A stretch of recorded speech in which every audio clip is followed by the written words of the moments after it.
Okay, I'd like to call the DEI Board Subcommittee to order. And just so the public knows, for some reason, our internet in the room is not running. So we'll be using Rebecca's agenda, which is hardwired, and I think we can get by with that. We just don't have the internet at our table, but I think we'll be fine. So I would like to acknowledge that all of our board members are here for the committee, and I need approval of the agenda. So move. Second. All in favor, say aye. Aye. Thank you. I do have one public comment that has asked to speak to us, and if there's anybody else, you can fill out paperwork for that. But Greg, go ahead.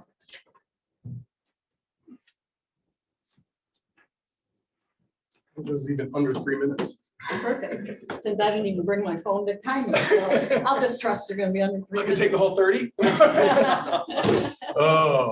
My name is Greg Gentz, and I have 2 daughters in the district. I would like to address the agenda item about the delegation of DEI ad hoc report recommendations, a report which has not changed since November 15th, but it is being reviewed tonight. The 43rd item of the report states, quote, recommends that the WCSD BOE allow the Diversity, Equity, and Inclusion Committee to become a standing committee. The DEI ad hoc committee recommends that the composition of this group include no less than 12 representatives.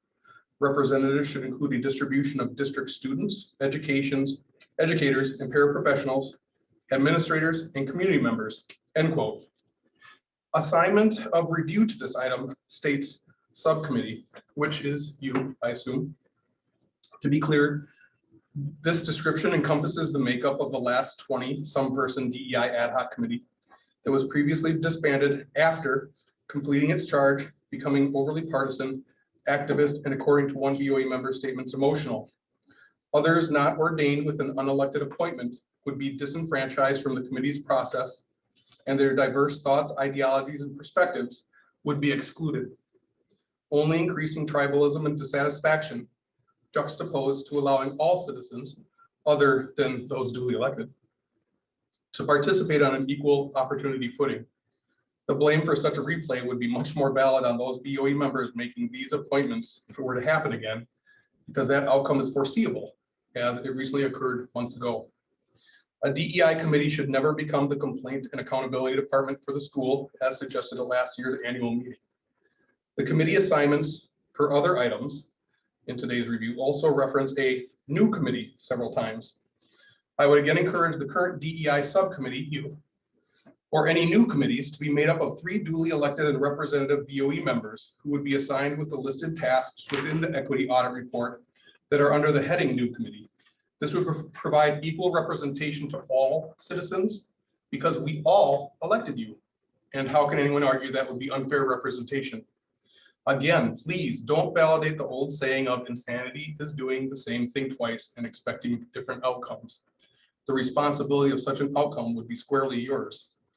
And switching gears, I spoke months ago to Tim Schell about the incident reporting tool, specifically about the inclusion of objective thresholds to be considered a bias incident, what is not, such as political speech, utilizing concepts of objective due process and defined procedure to provide reasonable expectations to reported victims and perpetrators, using objective articulable evidence, and utilizing dispositions such as sustained, unsustained, unfounded, or exonerated to be able to report incident statistics and usage of the tool. Parental notification of these reports should also be integral to the process. I look forward to hearing about the tool and incorporation of these concepts. And I think at that meeting, Randy was there too. Thank you for your attention and your consideration. I appreciate your work. Thank you. Thank you, Greg. So I don't have any other papers from the audience on speaking this afternoon. We did receive one public comment via email. I'm hoping everybody had a chance to read that. It came in today, but at this point, I think that ends our public comments. Moving on to the agenda item. The first thing is to look at over the past probably 2 months, month and a half, the board members reached out and did a number of listening sessions with our student body at various club events that they hold on a very regular basis. We also just made ourselves available during lunch periods to allow students to come up and address us and just casually talk to us about anything that happened to be on their mind. So one thing that I would like to do this evening is, as a group, kind of look at what we heard over that time period. And again, I think I kind of brought my list here.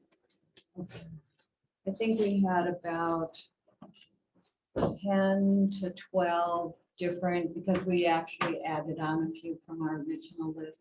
So we had quite a number of students that we were able to connect with. But before we get into that, we did have one additional comment that, if it's all right with the committee, we will hear. Gabrielle, if you're ready, you may address us. Thank you. Everybody already talked. We already, yeah, Greg already did. Our parents stopped me. Did they? No, I'm it? it's just public comments. You're it.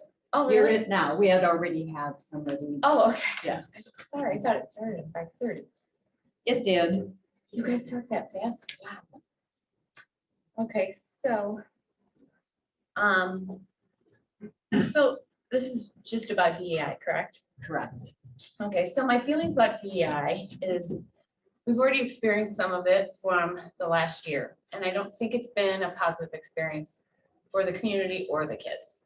And the committee that they put together, I can understand wanting a DEI committee for children, but being about children's skills of what they need to get along in their community and grow.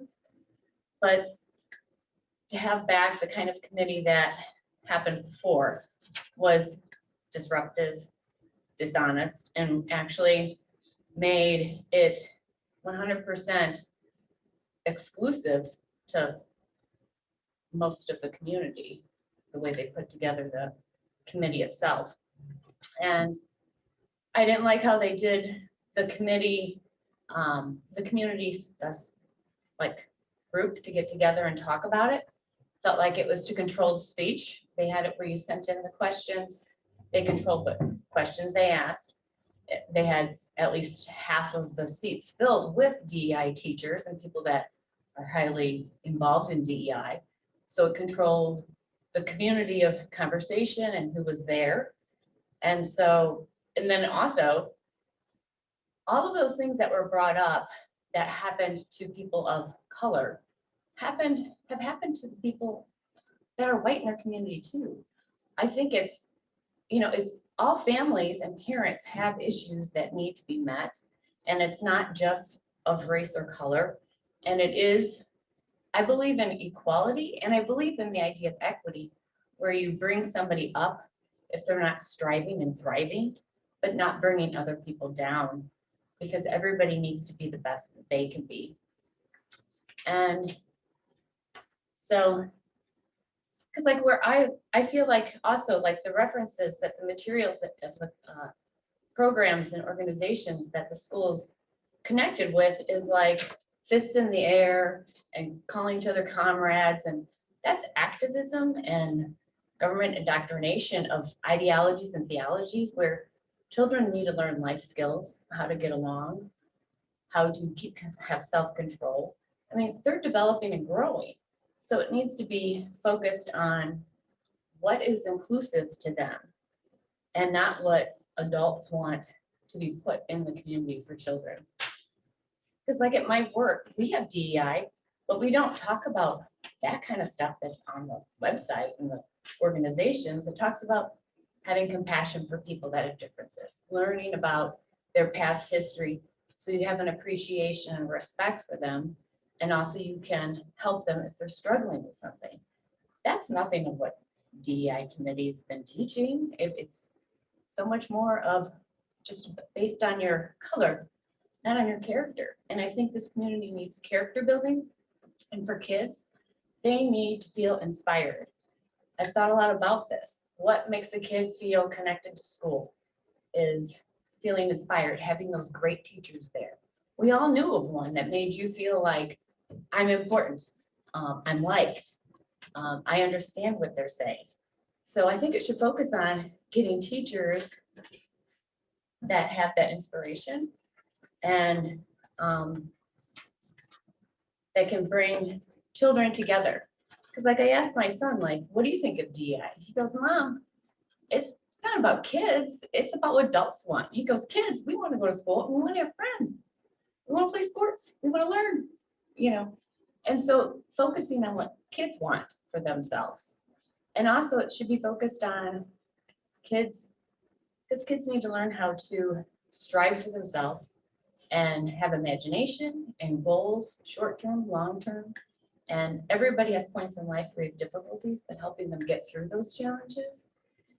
And also just having a school spirit. I think having pride in school and kindness and getting along, creating that kind of vibe in school would be important instead of treating it as shame and blame and looking at the past, but looking to the future and bringing each other up.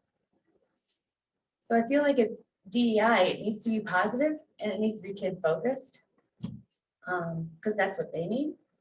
And then I think there are people in the community, like I said, that do need more support. Sure. So I do feel like people do need more support, and I think this board can work on also really getting to the end of what that parent's goal is, so that way reoccurrences doesn't happen. So, Thank you. thank you. We do have one more person who would like to address us. Joel. Good evening. I wasn't going to speak today. We all don't live in a utopia. My experience is real. My kids have been called the N-word.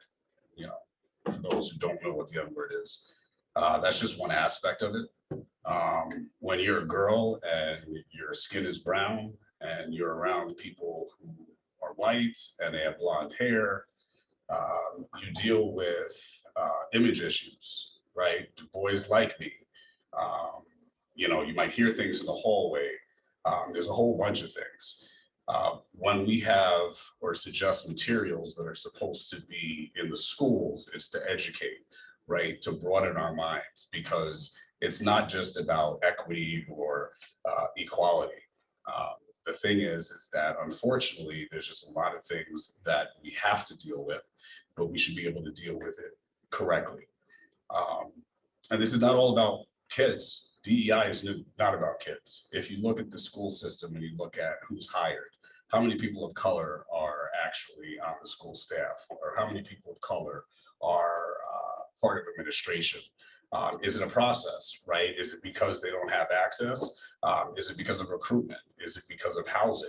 Is it because of transportation, not being able to get here? So there's so many things. I guess I'm just to a point where things are not as rosy as they seem. It's not about uplifting and spirit. That's more of a sports event. But this is about people's lives. This is about my kids' lives. This is about my friends in the community. There's a lot of people who are struggling and dealing with a lot of stuff, as you guys will talk about when you were talking to the kids and what the kids had to say to you. My kids definitely have a lot to say.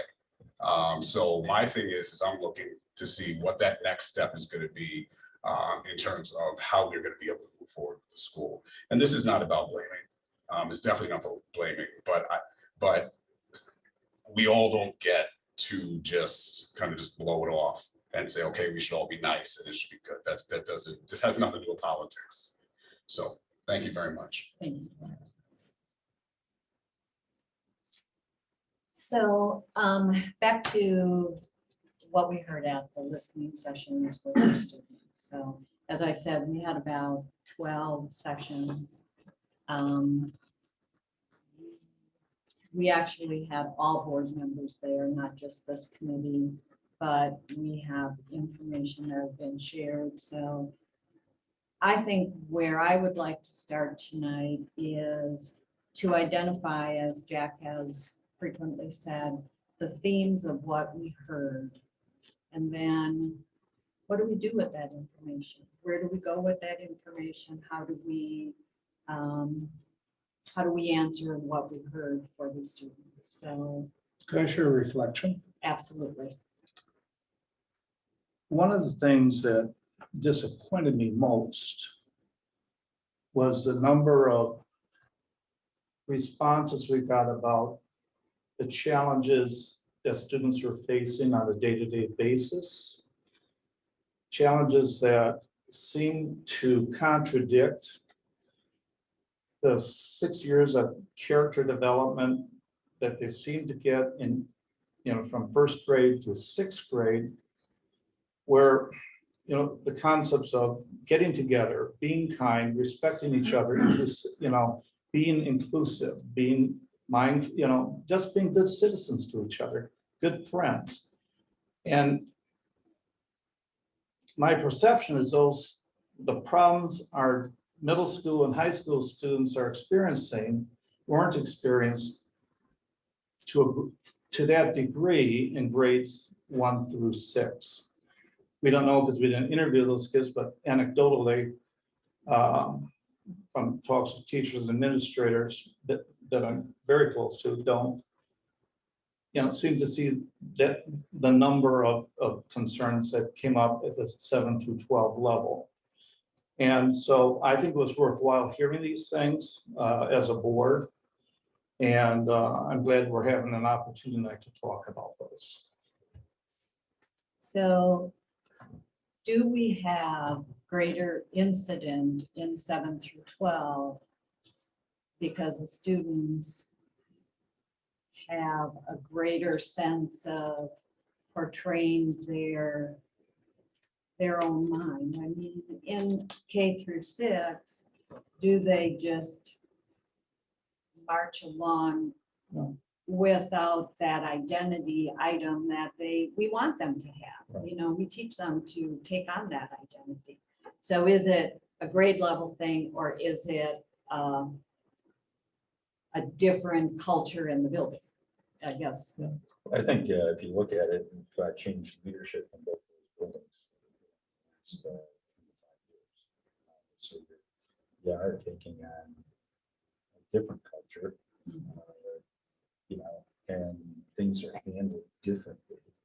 They're great people, but they're handled differently from a discipline standpoint, or just working with kids standpoint,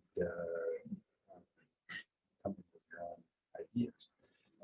I think, one of the themes, I was truly impressed with our kids. I was truly impressed, when, like I say, I was at, the young progressives and, the LGBT, and Black Student Union. And what really impressed me, to your point, Mark, is they were trying to be good citizens to one another. They were reaching across the aisle and said, hey, I don't like what you're doing. Come to find out, and I think you were at that session too, John, where I forget. So many, but they actually reached across the aisle and said, hey, I don't like what I see happen. And they started coming up with solutions, which is really cool. And they're actually talking about doing projects together, which is really cool, because now if you start, that working good citizen relationship, now you get people talking with one another as opposed to at each other. And I think even the young progressives suggested that they were, doing, some fundraising or something like that with the young Republicans. And, in my mind, that's a start. I think, as we talked about this, talking to the kids, we also said, let's get a diverse group of parents. Let's get a diverse group of teachers. and a diverse group of administrators. You know, and then coming out of that, I think, you know, the kids have one perspective because they're boots on the ground. Parents have another perspective because they're talking to their kids or they're interacting with the school in some way. You know, the teachers are boots on the ground, they're here every day. And the administrators are looking at it from another angle. So, you know, I think what we have to do is continue through that process, you know, of getting, you know, each one of these groups. And, you know, I think the parents group, we can, you know, kind of look at how do we get a diverse group of parents so that we can at least sit down and ask similar questions. You know, and with that, you know, now we can kind of cross-check, you know, what's going on between these different groups or what they're seeing, what the perception is with these different groups. And I think that provides some value, you know, to get those perspectives. And, you know, we could have, you know, basically we could probably handle it in 3 more meetings, you know, if you guys can, you know, I'd charge administration to set these meetings up. So you look at like a focus group type thing. Yeah, just a focus group. You know, you do it in marketing, you do it in, you know, a lot of different areas. I would suggest we could do that, and I don't think it's a bad idea, more in kind to the engagement we had pre-COVID with the co-curriculars, and I think there was also I don't know if it was student achievement or something, we had 2 of them where we had groups mixing and talking about different topics. And so you had one topic and with a number of parameters, and then time is up, you switch and you join different groups. I would like, if we're going to do that, I would like to see that format more than, let's say, have 3 or 4, you know, individual meetings. We handled it in the commons. It'd be open to whoever wanted to be involved. To me, that probably, I would think that has more merit for production and talking with each other than just, you know, 3 more listening sessions or 1 listening session or something like that. You know, I don't have a problem with that, but I think what you do is if you're truly wanting to get, you know, ideas from the different constituent groups, you have to have them separate. You know, we can do that, but having them separate, now you get parents that are coming, you know, that haven't been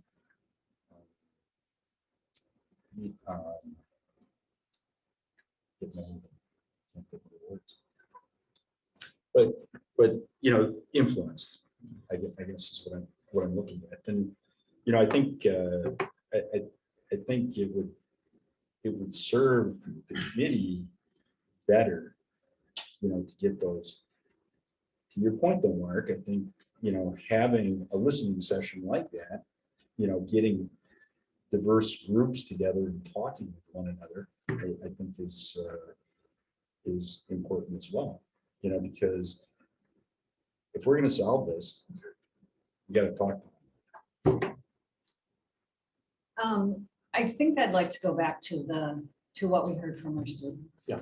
You know, you mentioned one thing, Jack, and there are kids who I know reach across their group and try to, Right. you know, make those connections and include each other. But I heard a lot that didn't do that. I heard a lot of students feel isolated, heard the racial slurs. There's situations that are going on in our school that I want to look at and somehow address. Yeah. And you know, we can talk to the next group of people, but we have a lot of data here. Right. But if we look at our students, if I look at the theme, at least, obviously I didn't go to all of them. No, but the theme that I was hearing is, how do we, an incident is reported and you get the incident reporting tool up and running, or gonna be up and running.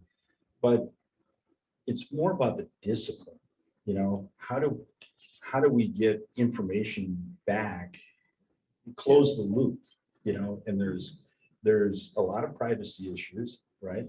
That we can't talk about some of this stuff, or our administration can. But, so you've reported a number of times, and there might have been some discipline that was administered, but it happens again. And what is that discipline that we should come up with a program or a process? And again, it falls on administration to come up with that. If somebody's locker is getting scraped up, how do we do that? If somebody's car is getting scraped up in the parking lot, I had the same thing in our parking. When one of my kids was in school, big scrape on the side of the car. I'm not saying it's not racial or whatever, but things happen. Do we need more security cameras, around?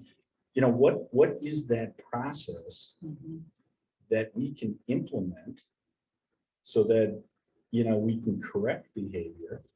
I don't think it's giving suspensions to everybody, or, If I can, go ahead. I thought the students had a great idea. I forget which group, well, I think it was, I don't think it matters. There were two groups that I think brought it up, and there is this concern that the victim gets re-victimized, and an idea that the alleged perpetrator gets talked to, and that's the form of restorative justice. I think it's important our administrators see these, the summary at least of what we have, and become aware of what students are saying. And even though it didn't occur at the middle school, I think the middle school administrators should see these to try to reflect on what's happening in their school. And I agree with Jack, there is this concern about the discipline. I'm not sure what restorative justice means in terms of how it ferrets out, and that might be nice to hear as a group from the administrators. Right. But the concept of requiring education by the perpetrators, and I know some restorative justice concepts involve an apology to the offended, a face-to-face apology with someone there with them. I don't know how meaningful that would be. I don't know how that works. But something to that akin. I know for example, the three individuals with the racial yelling from the car went through, a number of them went through that process as an option to, charges. And, for a first offense, I'm not saying it has to be that involved, but there certainly should be an educational process here. And so I guess that would be something I'd like to see develop between, the administration to come up with a plan to do that. Right.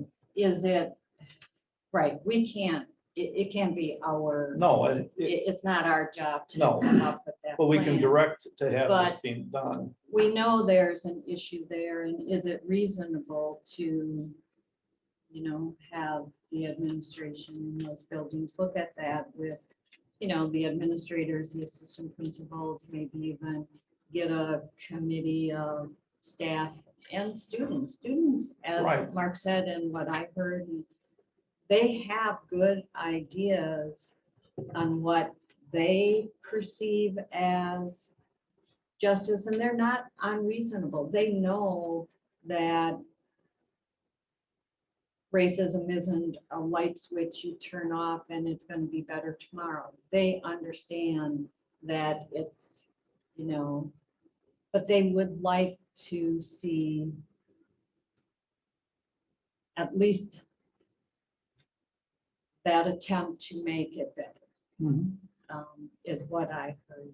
So what I'm hearing here is we're giving administration the marching orders to work with your principals and groups to come up with some type of logical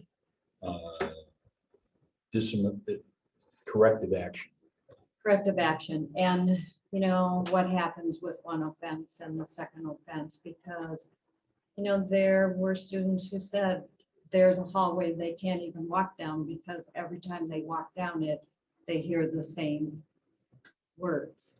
And some of it they can't report because the person passed before and some they recognize, but some they don't. Some they report and they have the feeling that nothing's done. And I think that's something we have to hear. Or let me offer a couple of things here. I mean, one of the things I respect what the kids are saying, because these are things I've heard as far as kind of the closing the loop piece. That's not a new concept. That's come forward. That's a piece that's been brought forth in the past. And you hear it from parents, you hear it from students. It's definitely a piece we have to continue to figure out how we can do a better job with it. So I'm not arguing about that. One piece that I want to kind of explore is just to kind of move into this education for folks in the community. We don't have, I mean, there are kind of two kind of ends of the spectrum here. There's kind of restorative practices, and then there's what I would see as kind of consequential discipline. We do both. I mean, there's definitely pieces that have consequences to them. So everything's not restorative practice, but everything's not just a punitive piece either. There has to be an education.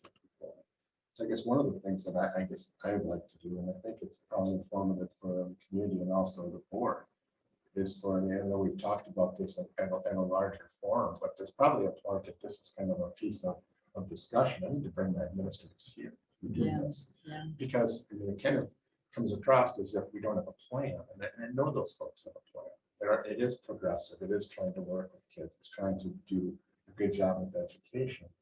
Certainly there's things that we have to address to kind of move forward, but I think as part of the feedback loop on this, I'd like to be able to share with them kind of what are some of the pieces that have come out of here. But I think this may be a good place for us to bring some of our administration in to actually talk about kind of how do we deal with these things? What happens with them? Because there is a plan to them, and there is they do work together very closely to make sure that they're consistent. Doesn't mean there's not areas for improvement, but at least then we can kind of work from there to move forward as far as kind of what our orders would be to kind of put something more in place or communicate it out better, maybe another piece. But I'd like to bring it as far as if that's a piece where we want to go. I think our first step is for us to bring some of these pieces back, and then also bring some of our administration and talk about kind of what the discipline approaches and plans are, how restorative practices, and how some of the consequential consequences are in play, particularly as we talk at middle school and high school. And will you work very closely with them, Jim? What do you think? I think it'd be really good if we had a meeting of this committee and not only had Brian and Jeff, and I would actually recommend the APs as well, bring everybody in. You know, and from my perspective, you know, the loop closing has certainly been something that's come up before. I think a challenge, you know, to what Mark said, I mean, not that this was never a problem, but the reality is our schools are bigger than they used to be. Our communities. and more diverse. Right, but our community's grown over time. Right. Our number of students who are peers in your class have grown over time in the school. You know, the likelihood that somebody says something to you in the high school today and you don't know who that kid was by name is much greater than it used to be because we're larger. Now, that's not going to change, but we probably do need to think about some of our practices that have existed from the time we were smaller, and are they still sufficient? I suspect they're not, for the larger schools we have today. And what does our program look like for character development at the secondary level? I mean, we've added components, but we may need to add additional components.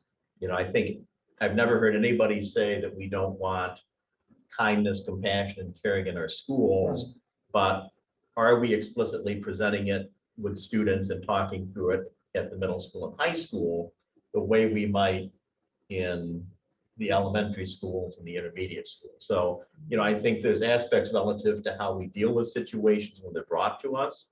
But then I think there's also the question of how are we developing a caring school community in the middle school and high school? How do we, it's easier often to care about people we're familiar with. It can be more challenging to care across differences, and maybe there are some ways we can develop greater capacities to care across differences. We probably need to look at that more. I think, though, a start would be bringing both Foreman teams into this. Yeah, and I agree with you, Tim. I think it's more than just Brian and Jeff. It's the whole APs who really deal with these type of things, and I know that they work very closely with them. So to me, that's a first step to kind of close with that piece. So at least we can have the full operational. Would you bring your resource officer as well? Or? Sure, absolutely. You know, and that is something that came up in the ad hoc committee recommendations, is to look at our discipline policy for these offenses. So, yeah, I would really like to have that opportunity to hear from them. And, you know, we heard one side of the story only, and I know there's another side to the story. Right, so we're directing is to, at our next meeting, bring AP principals, Yes, sir. Resource officer. Is there anybody else that should be included? Tim, you want to come? So, you know, I do want probably a different topic for another time, because I think, you know, that conversation, I think specifically can talk about responses when these incidents, you know, occur. I do think, my personal view is there's a benefit to having a conversation again about, I mean, this is a jargony term, but I'll use it, what the universal program looks like for student conduct, which is kind of the preventative piece. But I think that's a separate meeting. And when we get there, we might want to bring in counselors. We might want Chris Mann, you know, but I think we're dealing with two related but separate topics. So when can you bring your APs and things like, if we have another meeting next month? Sure. Can we have them? And then the following month, before everybody leaves for vacation, yeah, we have the counselors and things like that. Yeah, so I think Tim's right. I mean, this is totally a wraparound type of approach. If you have, you kind of look at student behavior. Student behaviors have a root cause of what's causing the behavior. Some of those things that's where there's teaching involved within our classroom. There's things that we're working with our social workers, our psychs, and other support folks to help out with. We have, but then there's certain attention we have to have where you fall into the disciplinary piece. Those all meld together. And you've seen those as we've had to bring disciplinary issues in front of the board, but that's not just the one piece. They kind of fold together. So I think some of the questions that you're initially getting from the kids, as far as I report this, what happens, and what's the how does that information come back around? That's probably a good place to start, because that's reflective of what you're hearing from the students. So let's begin there. We can do that next. So do you think it would be better to understand, you know, the educational piece with our psychologists and so forth, and then go to the discipline, or to start with the discipline and then go?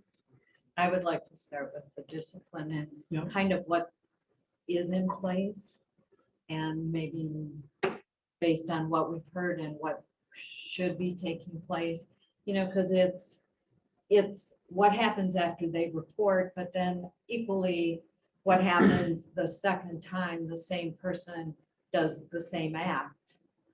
And, there's got to be a plan. I mean, I'm not suggesting there's not a plan, Right. but we don't know the plan. And And I think it's important, with that, I think it's, I agree, I think every building has a plan right now. But I think if we could share these with them, so that they see what students are saying, despite the plan that's in place, to give them some reflective time, and would help move to Now- the next step. at most of the sessions that I attended, there was an AP also at those meetings. So they heard firsthand many of these comments. What's the, I guess one of the questions that I've got, we're gonna go to the reporting tool and so forth. And yeah, we've got cameras.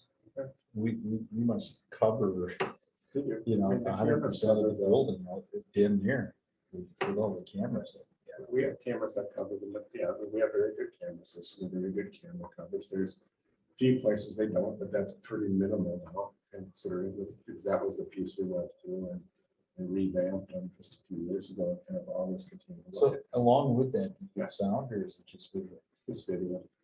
It's just video. And I mean, I think, our coverage is pretty good. I mean, I think, and this is really where someone like Mike Toshik, our SRO, he really probably has the greater subject matter expertise in this. But, a lot of those cameras went in several years ago. Technology advances, are there higher resolution? I mean, one of the issues is you've got good coverage, but some of these are pretty long views down a hall. And so for part of the image, you get a higher ability to identify the individual. Parts of the image, you have a lower ability, and it's possible. And again, Mike would know this, I would. But, I think we need to explore, are there upgrades we could make that would give us from our existing locations even. And those can record the interpersonal conflict that takes Yeah. place. They can't take care of the passing comment. They can't see the comments, but if Right. there was an altercation, there was something that happens, there was vandalism, you're gonna be able to see that as long as you can have the time that you consider with it. And some of, and as Tim said, we have varying levels of the technology, but when you think back to the last referendum we had, we updated a lot of that to digital. So I mean, it's pretty decent. If they use that on a daily basis, to be honest. So just to clarify, this is not my position, so it doesn't go on that website. I'm just bringing it out as suggestions. Sure. On how do we get to the bottom of finding out, what's going on, or when you get those comments, what are the methods that we can use to potentially get to the bottom? Dave had a, In what I heard from students, that the biggest part wasn't so much about documenting the incident. The biggest part was the fact that the victim never got to hear what happened. And sometimes those students literally came back into the class and did almost the same thing as if it was nothing happened to me and I get to keep doing that. That was where there was a lot of concern. And in that, if we're going to look forward to what we can do, I think it would be important to ask our lawyer or get some legal advice as to the privacy concern for the student is incredibly important. But a public event to another student victimizing them with no public repercussion leads to a huge problem. And can we possibly use the social justice circles and the restorative justice that we have now in a way that has the student who did the victimizing allow a public statement or a public release of what the consequences were? You don't get social justice and avoid being expelled if you aren't willing to publicly let people know. Some sort of waiver form they and their parents sign off on. Is there a way we can get to that type of a level, or what level can we get to? okay, so Anything else you want to share on what we heard? I think we have a plan to begin addressing it by looking at, yeah, let's start there. Cindy and I can work together with them, and we'll look at it time next month, and we'll bring that back. And we'll see. if- I suggested some time ago, and, we never made it a actionable idea, but I do think it would be helpful to have signage in school supporting, anti-bullying, anti-harassment, as well as, how to report. Obviously you don't want a whiteboard that long with the process, but here's who you can contact, or something like that as a reminder that there are helps out there. I don't think students go to their handbook to find this thing out when they're dealing with it. I think they do go to staff, but I'm not sure staff always know, okay, where do we send them? How do you do this? And so just some kind of a reminder of some resources they can go to if they feel that they've been victims. I think signage is important. Where would you put that? Would you put that in the cafeteria or? You could put it in a number of places. It's like we used to have that writing protocol we had to post in our classrooms. Yeah, This is. when we started with the cell phone thing, there were signs in every there's classroom. always- Yeah. See it it's here, like, click it. Take it. There's reminders. Yeah, just I don't- reminders. Especially with the new reporting tool. I think you're right, but I'd like you guys to think about that. Yeah. That is, again, not something that. Again, we it's a should be suggestion, dictating, but it's, kids need to, there were kids who, most of them were pretty aware that they could talk to certain adults. Sometimes they weren't that comfortable, and again, it was what happened after I did it, but yeah. But a concern I have, and that's gonna, because it really goes with the next agenda item, is we have this reporting system.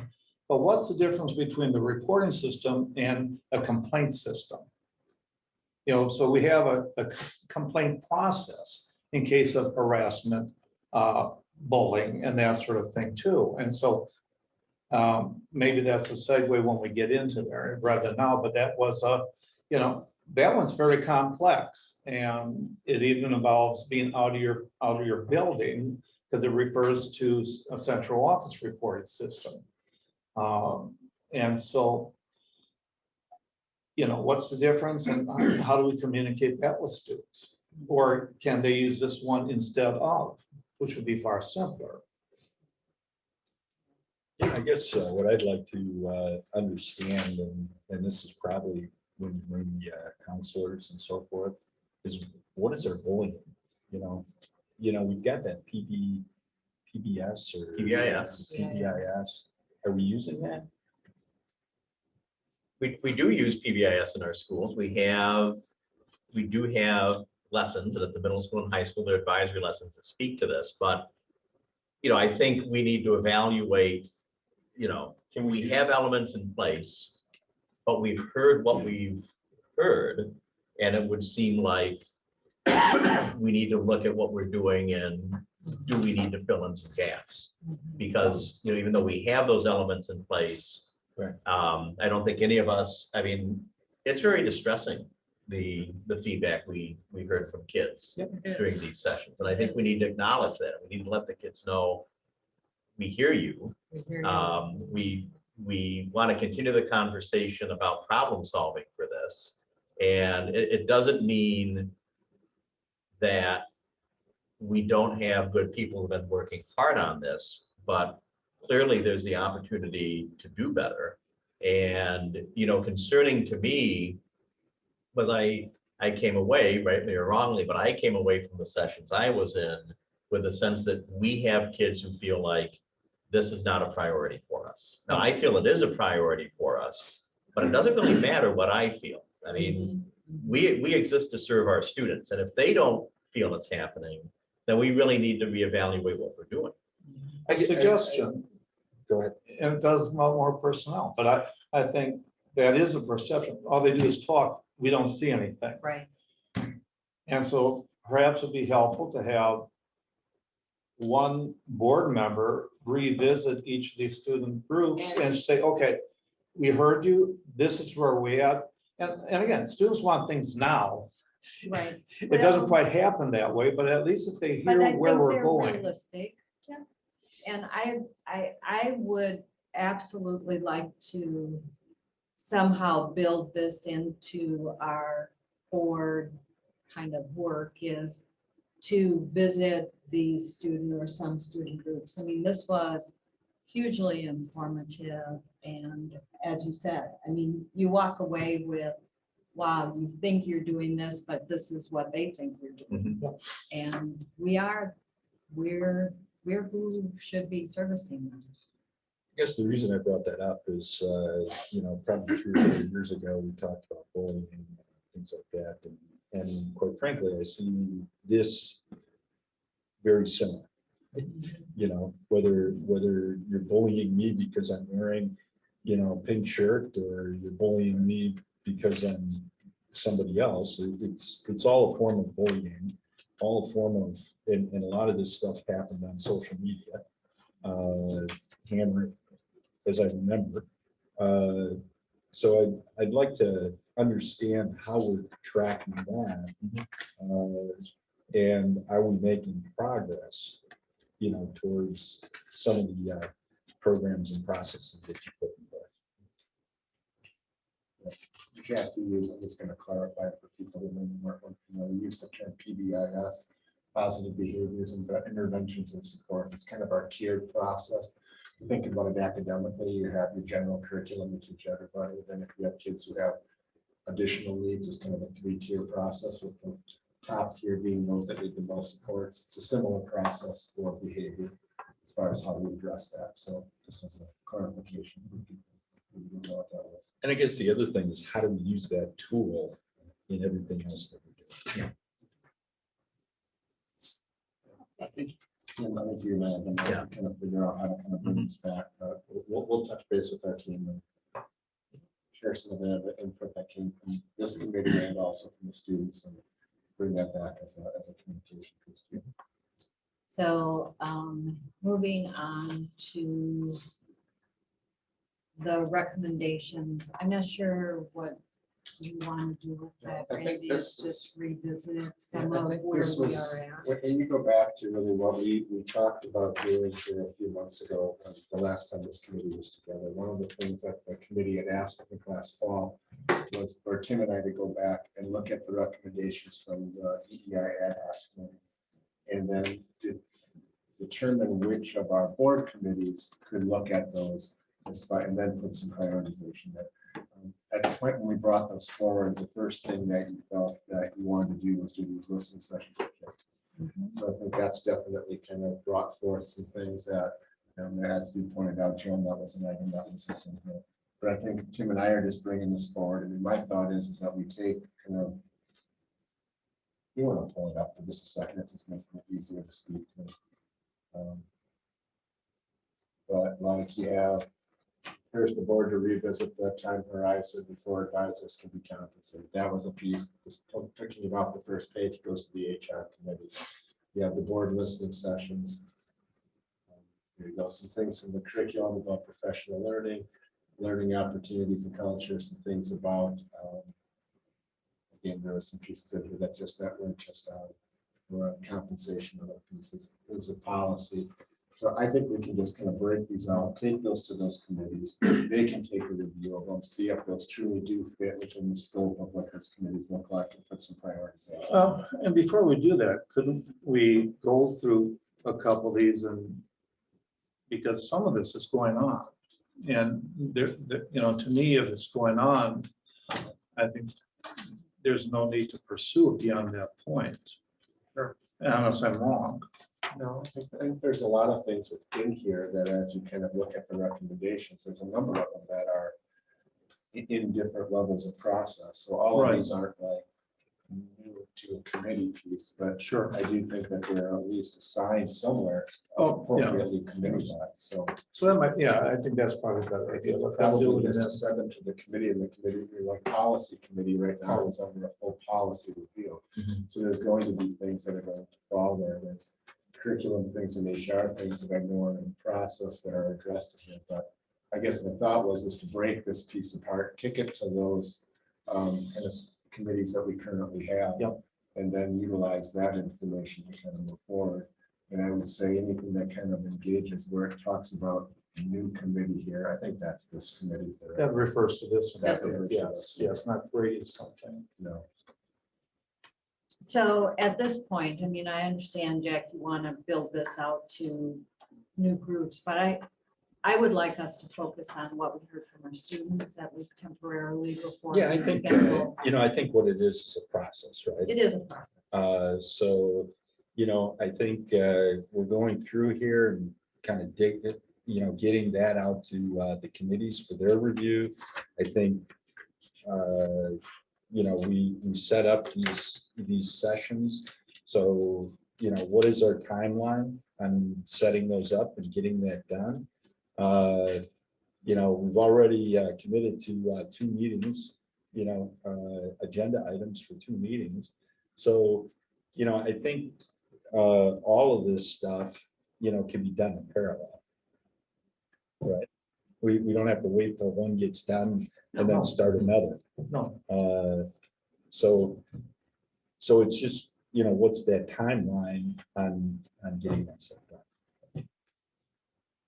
I think each of the committees is going to need to have this as an agenda item to review what's being referred to them from this committee. That they can determine, as you mentioned, Mark, some of these are in process. And some of them are going to need some more specific either work and discussion around, and then they can kind of prioritize those within the committees. That could be a piece that we report back to the full board at some point, probably this summer, that by the time we get through all those. Well, and I think the other thing that you can do, we get a number of recommendations, just put a chart out there that they were, we're making progress, And that we can. so that everybody in the community. Put them can outside see. committee and we can address it that way. Sure, absolutely. Everybody should have the funds. Yeah. So the incident according to. So we're gonna kind of go over that. Right, so let me pass around just to kind of refresh everybody on what actually is contained in the tool. Yeah, actually, that'd be great, man. I can do it. And so it is live. And so if you were to go to the district website right now and you were to click on this incidents button, it would take you to the tool. And then the other thing, if you go back for a moment, Randy, and if you go under the family section, and then you look under the core students, we have a link to the reporting tool there. And if you click on that, this has, again, it shows you where on the website it is. It has a copy of the communication we sent to families last week. Staff received a similar communication last week as well. And then there's a link to our FAQ, and we'll continue to refine that as we've had a few questions come in from the community that we know we can kind of add information in here. So it is live. I can tell you that, we just started state testing, and, at the high school, which is obviously a kind of a key school for us in this regard, they're doing Aspire testing this week. So it's going to come into the advisory this coming Monday for the high school. So the kids are going to get more specific information about this. I mean, they know it's out there. The link is live. There is a grapevine and a social network. These things spread. And, I want to provide an acknowledgement to Ann Blackburn, our communication specialist. She's really been instrumental in supporting this rollout, and she's also worked to get signage or actually posters with QR codes. You can scan it on a phone or anything else that can kind of take in a QR code. And from your mobile device, it can take you into the survey too. So you don't have to start at the website.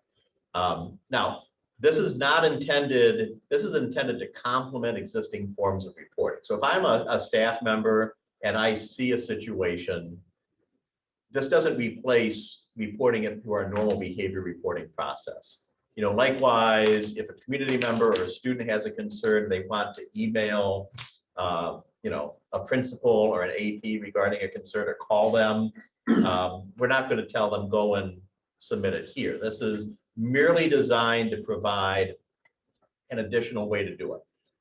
Now, since we opened it up at the beginning of March, we have had roughly 55 reports. By and large, with a very few exceptions, the level of detail hasn't been enough for us to follow up. You know, and so that's why it's going to be really important for us to work with our students over time and help them understand what makes an actionable report. But even so, I mean, it is, you know, highlighted, you know, some things that we knew were out there, but it's helpful even when it's not actionable to know it's a situation. You know, an example, we had one female student kind of report about a cat call she received, and because, and this gets back to the issue after the fact, if the student doesn't know who said it, and they can, you know, tell you generally what time it was, but maybe it's several days old and it's kind of rolled off the video, you may not then be able to go back into the video and see who was around that student at that point in time. And if it's congested, you might not get a clear shot anyways. But we still get reports like that. And I think that's helpful in telling us from a teaching point perspective where we could look for the future. But I think to kind of put a bottom line under it, we are getting reports. They are so far very few that we've been able to specifically address. There have been a few. We think it can get better with more student education on the tool. We have had some reports that I think it's safe to say are frivolous reports, but it's pretty easy to see them for what they are. And I wish they weren't there, but I would also say they're not consuming a lot of staff time. We can tell them fairly quickly. Now, I think, you know, something we've talked about and something, you know, Greg spoke to, and when we did send the parent notification out last week, we did have some parents reach back out to us and thank us for, you know, implementing this. But we did have a question about kind of what was our reporting process going to look like? When would we bring information back to you, parents, students, community at large about what we were seeing? The types of questions by and large that Greg was referencing during his comments. And, you know, I do think we've got to get a certain volume so the reports aren't identifying at the summary level. But, you know, certainly at the end of the year, probably in June, we'll provide you with an update about what we've seen in the first 3 months of the tool. And then we're going to have to decide, do these reports come out quarterly? Do they come out annually? Do we have kind of a rolling dashboard like, you know, we were having for, you know, COVID at one point, not liking this to COVID, but we did have the dashboard. I mean, we've got to decide what our reporting piece looks like, but we will be doing that. So have you noticed percent of, I'm sorry, I lose words every once in a while. Anonymous report versus named reports? So almost without exception, so far, these have been anonymous reports. Now, in some cases, and so if you scroll down here, even though it's been anonymous, the student has provided enough information about the incident, and then when we ask, have you notified a staff member, they might say, I spoke to this person. And then when we go to that person and share what was in the report, we can kind of ascertain where it came from. And, you know, they've already identified themselves to that staff member, so we don't feel there's a violation of confidentiality there. And we've been able to follow up. But again, this is an anonymous tool. I mean, we do collect, because Qualtrics does have the ability to this. I can tell you what the IP address is from where this came in, but that's a very broad area. You know, probably about 3/4 of our reports have come from either our wireless network here in the district or a wired network. But, you know, we don't collect, we collect information on devices, so I can tell you what kind of browser they were using. Was it updated? Was it a phone or a tablet? But we don't collect the MAC address where I can say, you know, it was Mark's iPhone that this came from. It doesn't get anywhere near that specific. So it truly is anonymous. So we do kind of that background information gives us a sense of kind of where this piece of information is coming from. And it helps us when we see something that looks frivolous. Is it one of our students being prankish, or is it somebody maybe from the outside doing that? But really, to address these, we are going to have to continue to work with our kids to help them help us by providing more specific information. Right. I think the other piece that we've had to articulate is if there's a true emergency, there's other ways to go and where you need to report it. Yes. So if there's something that comes in at 7 o'clock at night and it's about something that you're concerned about, a threat to school, yourself, etc., there's other places you have Yes. to go. And that's part of what we've talked to parents about too. That's part of our communication now. Is this tool is generally right now when these are submitted, there's notifications that come to different people, but it's kind of going to be thinking about it as it's going to be kind of a next business day type of a review of it. If there's something that's coming out outside of our school day that's pertinent that needs to be addressed right now, or is a threat of some sort, then it's got to go to a staff member in person. It's got to go to the police after hours, the call to the police department, those type of things. Because this is not the intent of that. So we've got to make that piece clear. And that's part of the student education piece. That if it is an urgent situation, they need to take another action besides this. Is there a specific person or several people that are monitoring that? So Or what is that happens, process? that's a great question, Jack. There's a workflow. And so when one of these is submitted, one of the things that you do is you select a location.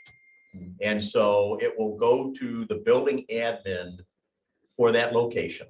So for instance, if you pick Arboretum, Sheila Wyatt will get it. We allow the principals to designate anybody else in their school to get it. In some cases, they've identified some additional staff to receive it.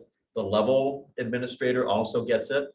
So Amy Johnson receives reports up through intermediate school. I receive the middle school and high school report. And I think just so you can get a feel for the system, you're on the high school ones as well, man. Yeah, for right now, I'm just looking at to see kind of what's going on. Is there you know, the report goes in, Mhm. it's closed because you've done your investigation. Can that reporting tool identify how quickly you're closing these reports?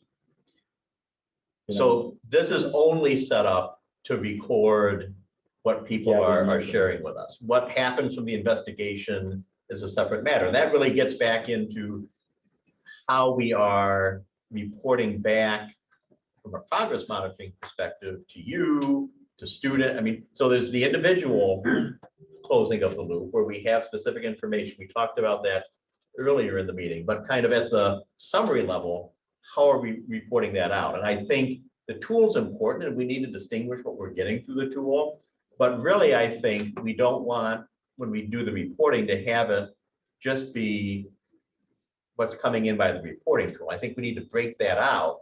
But I mean, if somebody is coming to administration with a concern about harassment through other channels, I would think we would want that as part of the summary report too, because this is not meant to be the be all and end all. This is just meant to provide another way for information to come into our system. Will this report, can you glean out of this report where in the building it happened? No.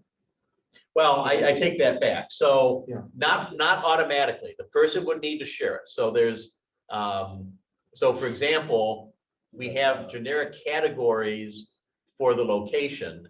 And then below, there'll be an opportunity for them to describe the incident. We encourage them to use as much detail as possible. But, there is no way to silently collect that it happened in the library or that it happened in this classroom.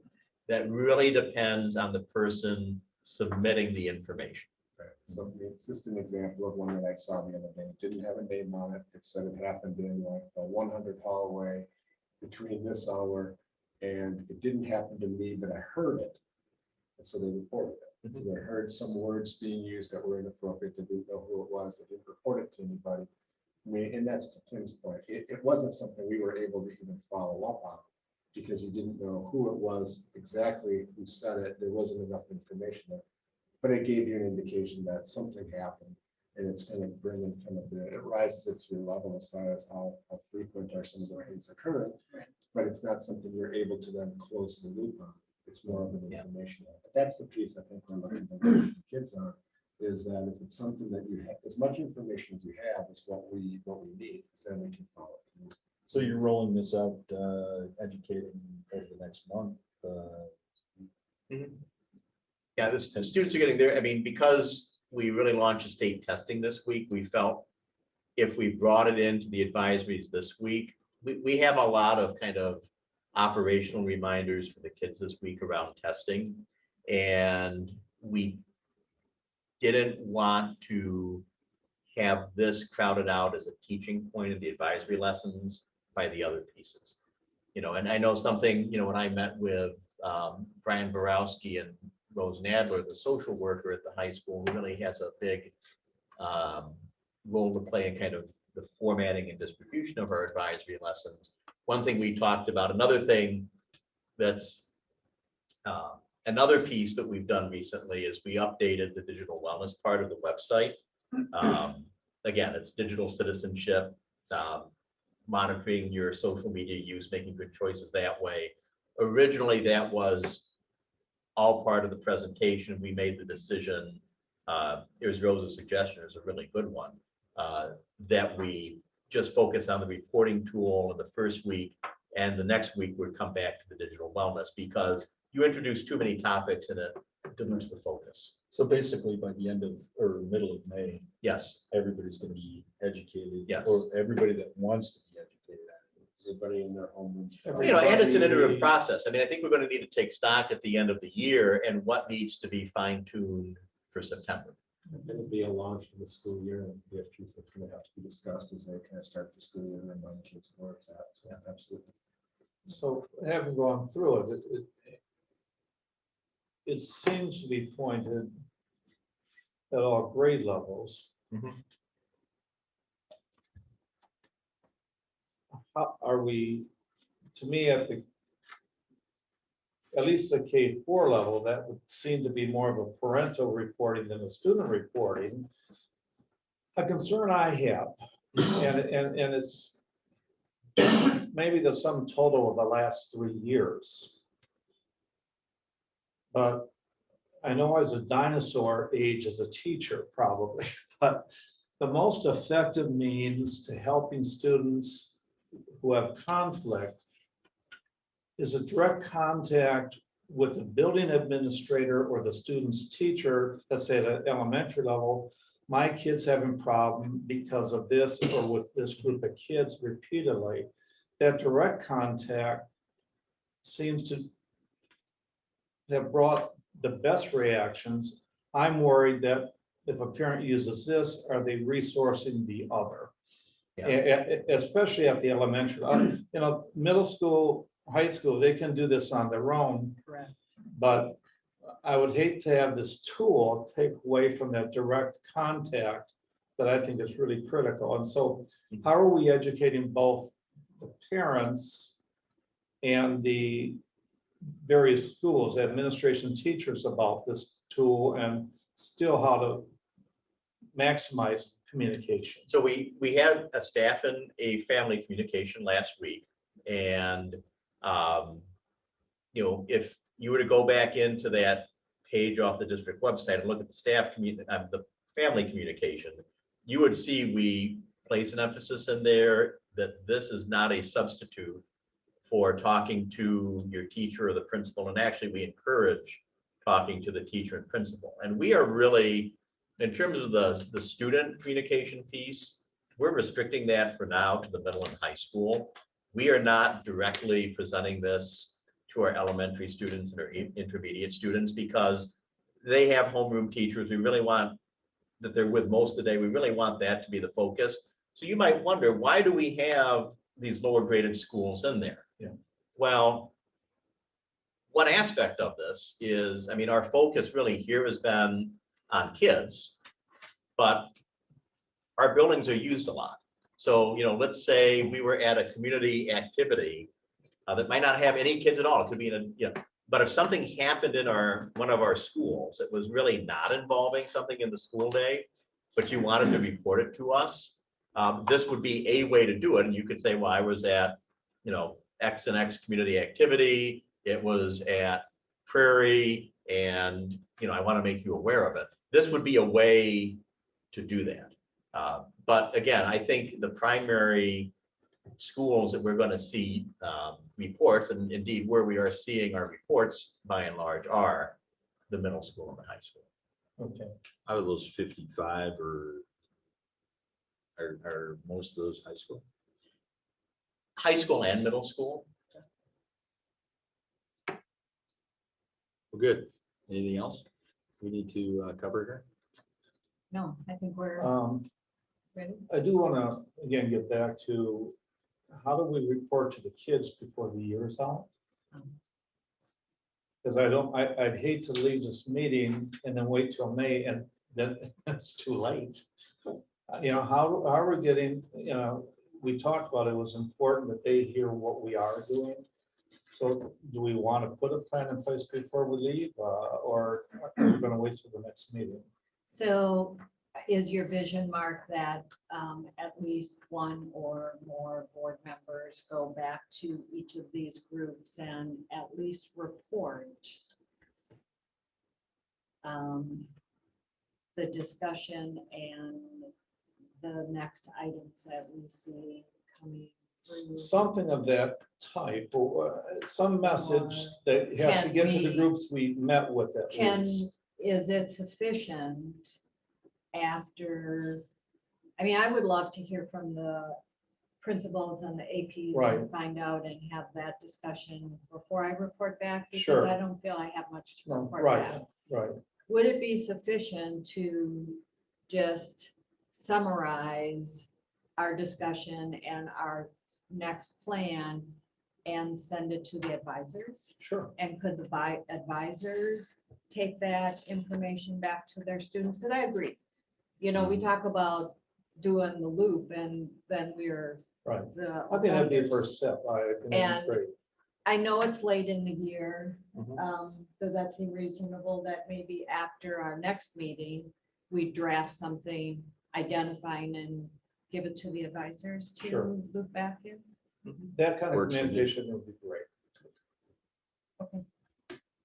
All right, I think So should we're we plan our ready. next meeting or Let's talk to kind of our team and see kind of what their. so we'll plan Their that availability And is. then I'll bring the dates on Monday. Okay. Excellent. So I think we're ready for a motion to adjourn. Motion to adjourn. Second, All in favor, say aye. Aye. all right.